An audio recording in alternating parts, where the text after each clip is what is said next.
this is Izzy at Minerva. Today we're going to look at how to alter our dress block to create a skater dress.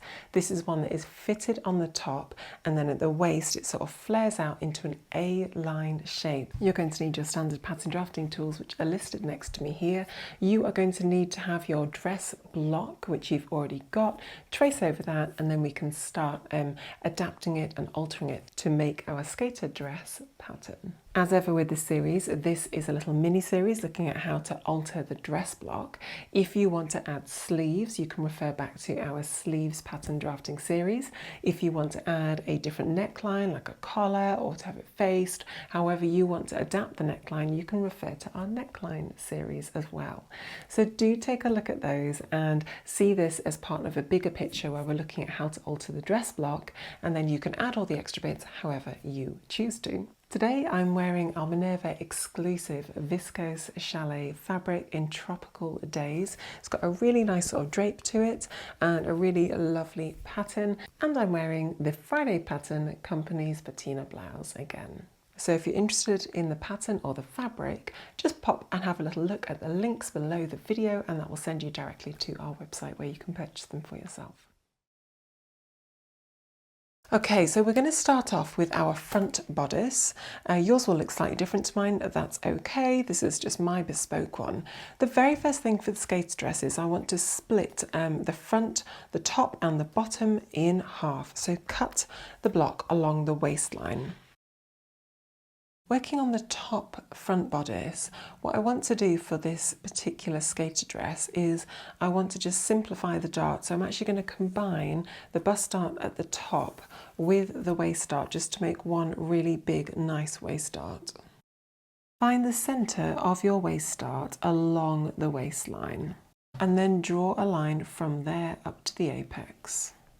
This is effectively the centre line of your waist dart. Next, cut out the volume from the top dart up by the shoulders. Next, cut along the centre line that you drew from the waist dart. Leave a pivot point up at the apex. Remove the volume from the shoulder dart up there and just open it up so the waist dart has been nicely opened. Great, let's just draw in that waist dart now. Find the new centre of the dart along the waist and mark that in with the dashed line up to the apex. Working along that line, mark a point that is 2 centimetres away from the apex along that centre line, and then working with the location of your original dart legs, which are down here, draw in your new dart legs up to that point, which is 2 centimetres away from the apex. And this just draws in your new dart legs. Okay, let's move on to the skirt section of the dress now.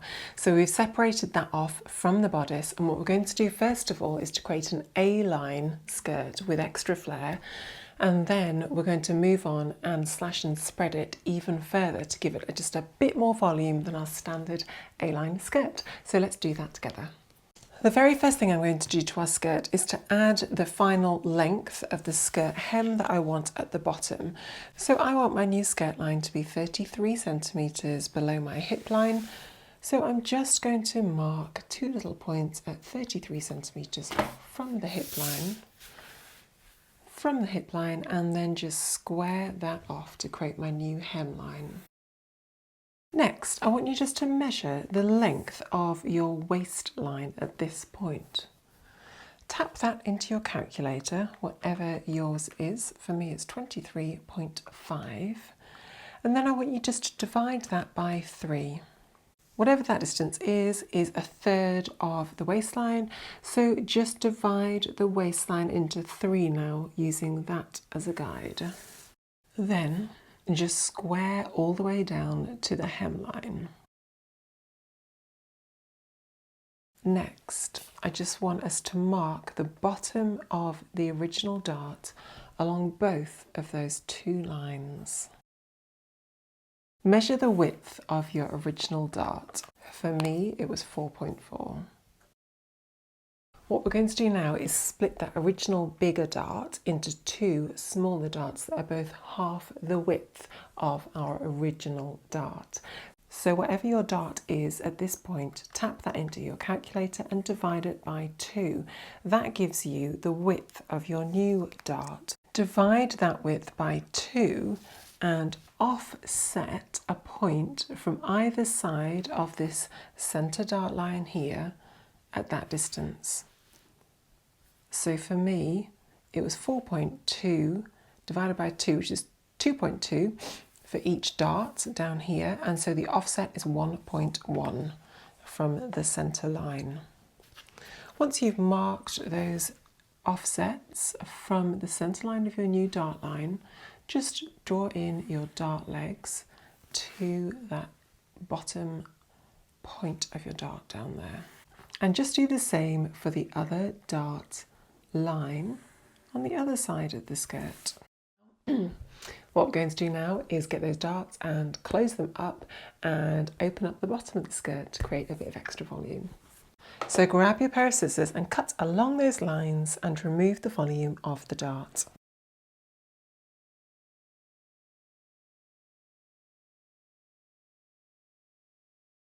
So let's take the volume out of that first one, and then we're just going to rotate it based on the base of that dart at that point. Do the same for the other dart.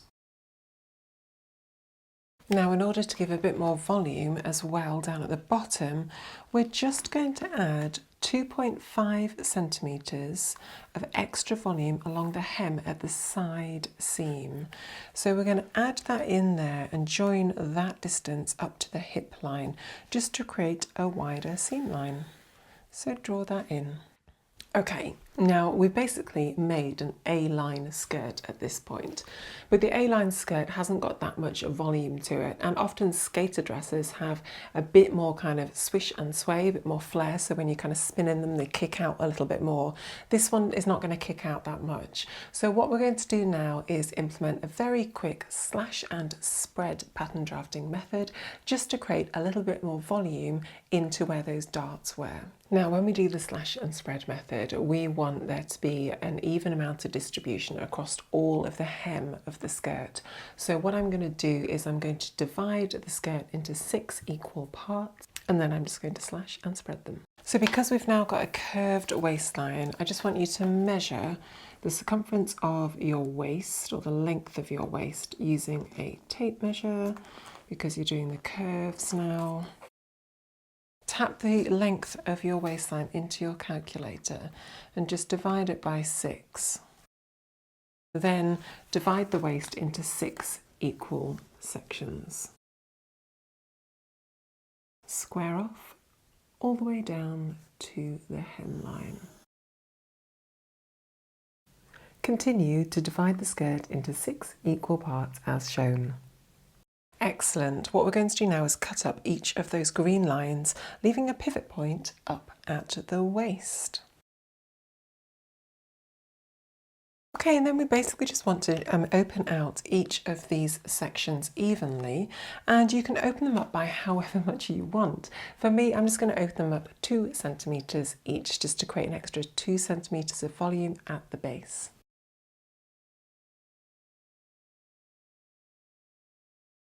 Excellent.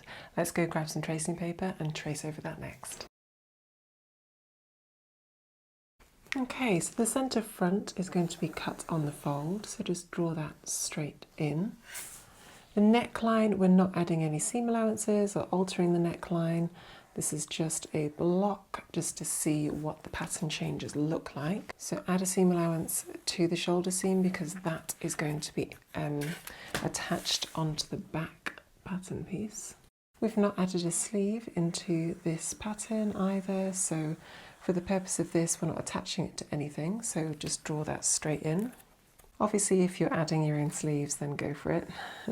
Add your own in. Draw in the other side seam and then draw in a seam allowance to your waistline because this is going to attach onto our skirt. Draw in your waist dart and then annotate your pattern piece. Place on fold. Grain line is going to run parallel with the centre front. Skater dress, bodice front, cut 1 on fold. Draw in your centre front line. Again, that will be cut on the fold, so no need for any big changes there. I'm just going to dot in my waistline at that 1.5 centimetre seam allowance because it's a curve, and then I'm just going to find a nice soft curve to kind of pick up on all those dots. Draw in your side seam. Our hemline, I'm not adding a seam allowance to, so I'm just going to sketch right over that. And because it's a curve, I'm just going to freestyle draw that one in. And then I'm going to annotate where my hip line is with a little notch, so I've got a nice reference point for tying that in to the other side. And I'm just going to annotate this to say place on fold. This is our centre front line. Now, depending on the width of your fabric and the length of your skirt and the amount that you've opened it up by, you just want to check that the width at this point here doesn't exceed 75 centimetres or 74 centimetres maybe, simply because if that's more than 75 centimetres, when the fabric is folded in half and you put that pattern piece on the fabric along the fold line, it mustn't be more than 75 centimetres wide because the whole width of the fabric maximum is going to be 1.5 metres, 150 centimetres wide. So just bear that in mind as you're pattern drafting. If you've gone for like a really big circumference change of the skirt at the bottom, then you may want to split this into some panels so that you've got separate pattern pieces and you're sort of attaching them all together at regular intervals. So rather than have one front pattern piece, you might have one centre front and two sides making up the whole of your front skirt. I hope that makes sense. Now the grain line with this one is actually going to follow the centre front line here, so it's going to be parallel with the centre front, and that's because we're going to place it on the fold. Skater dress, skirt front, cut one on fold. Great job. Okay, we have done the front, so now let's move on to the back, and we're just going to use the same principles again to pattern draft the back. So first of all, cut out the waist, and then let's separate the skirt from the back bodice. And then with the back skirt pattern piece, just repeat exactly the same process as what we did for the front skirt pattern piece. And this is the effect that you should have once you've completed that process. Brilliant. Let's add our seam allowances now and make our pattern pieces. And as you can see, we've added a seam allowance to the back, centre back of both the bodice and the skirt to allow us to be able to open up the garment. Everything else is the same as usual, adding a seam allowance to the side seam, the shoulder seam and the waist seam. And don't forget to annotate your pattern piece as shown on the screen. Cut out those pattern pieces now, cut them out to calico, and then we'll see what they look like together. The first thing we're going to do is just simply to sew up our darts. Now, if you're not sure how to sew up darts, you can refer back to video 88, where we talk you through that in a lot more detail. Start off by pinning all of your darts. And once you've pinned all of your darts like this, then let's go and sew them together.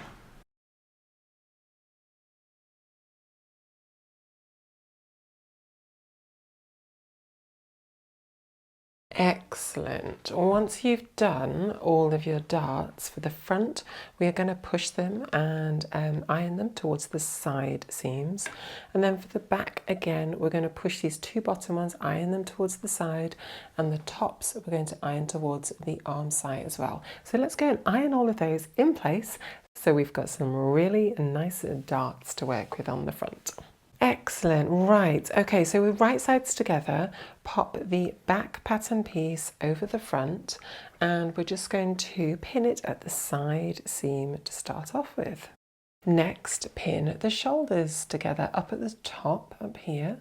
And once you've done one pattern piece, grab your other one, and with right sides together, lay the other pattern piece over the front, and let's pin those side seams together again over here. And then just to wrap it up nicely, we'll finish off by pinning the shoulder seam up here together. Okay, so now we've pinned all those 4 seams together and we are just going to sew them together using our standard seam allowance, which is 1.5 centimetres. Beautiful. So once you've sewn all those 4 seams, you can either press them open if you want to, or you can press them all towards the back, and that applies to all 4 seams. Okay, so in front of me on the table I've got the skirt front pattern piece, and then I've got the 2 skirt back pattern pieces, which are here. Now, for the back pattern pieces, I can see that this is the side seam because this is the centre back where I've popped the zip. So I'm going to put right sides together and make sure I'm attaching the side seam to the side seam and to that side seam over there. So I'm going to move this one across, and obviously these are right sides together, and then I'm going to flip this one right sides together and just pop it over there as a little bit of a reference to start off with. Brilliant. So let's now just pin those side seams together. And once you've done one side seam, just move on to the other side and get that nicely pinned in place. Let's sew those side seams together next. Lovely. Once you've sewn those seams, let's go and press them open. Now let's add the skirt to the top around the waistline. It's amazing, isn't it, to see sort of shapes all coming together. This amazing circular shape that we've got from our block being attached to our bodice now. So with right sides together, we're going to grab our bodice and we're just going to plop it over the skirt pattern piece, and then we're just going to pin the bodice to the skirt nice and evenly all the way around the circumference of the waist. And once that's done, let's just go and sew the bodice to the skirt together. Lovely. So let's take a look at that. That is looking really cute already. The only thing we need to do now is just simply to press this seam allowance, and you can either just press it open or you can press it up to the top, which would be my recommendation for this particular pattern, and that just creates a really nice neat finish to the front of the garment. So we are not going to be adding a zip into the back of this garment. We're just literally going to pin it in just to check the fit, as we would with any toile at this point. So let's go and press that seam allowance and then take a look at the fit. So this is our skater dress, a really pretty little A-line dress, fitted at the top and flared at the bottom. A really lovely classic fit and could be really fun in lots of different fabrics. So our skater dress is now complete. Well done, congratulations on finishing that little effort. At this point, now that you sort of checked how all the dress is fitting, it may be that you just need some tweaks and changes, and then you can go on and add your sleeves, add your necklines, add your hem, and do your final skater dress once you've checked that you're happy with the shape and how it's looking on you now that you've done your first draft of the pattern. We are moving on next week to look at a wrap dress, so do subscribe to our Minerva YouTube channel to make sure you can keep up to date with all the latest videos. I've been Izzy at Minerva. Thank you for joining me today. I'll see you next week.